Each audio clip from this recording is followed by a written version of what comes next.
people study things like food, wild animals, microscopic organisms, and dirt and rocks. Yet most people don't do too much study of the most important thing that we need to live and die amongst, which is people.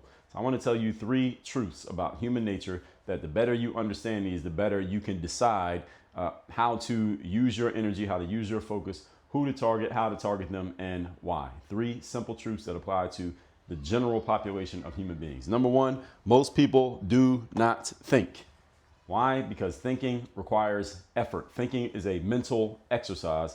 Most people don't want to think at all. So if you put anything out into the world that would require people to think, you need to understand that you are limiting your reach to about 2% of the population, because about 2% of people are really interested in thinking and they want to be challenged to think, and they are appreciative of someone who will challenge them to think. So choose wisely. It doesn't mean that you're wrong for reaching just that 2%. They may be better than the other 98% put together. Just understand the reality of it. Number 2, most people do not read.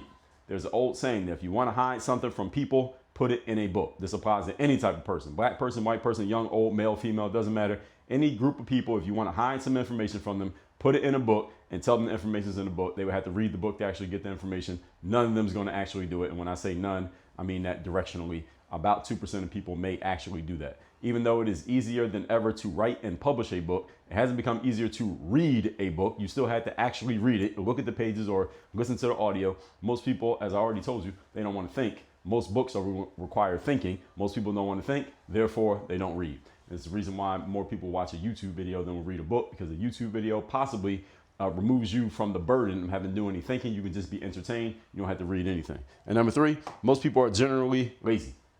Most people want to avoid work. Most people look forward to the weekend. Why do most people look forward to the weekend? Because on the weekend, you don't have to go to work. All right. Most people work 9 to 5, Monday through Friday. They look forward to Saturday and Sunday, because on Saturday and Sunday, they have to do anything other than working.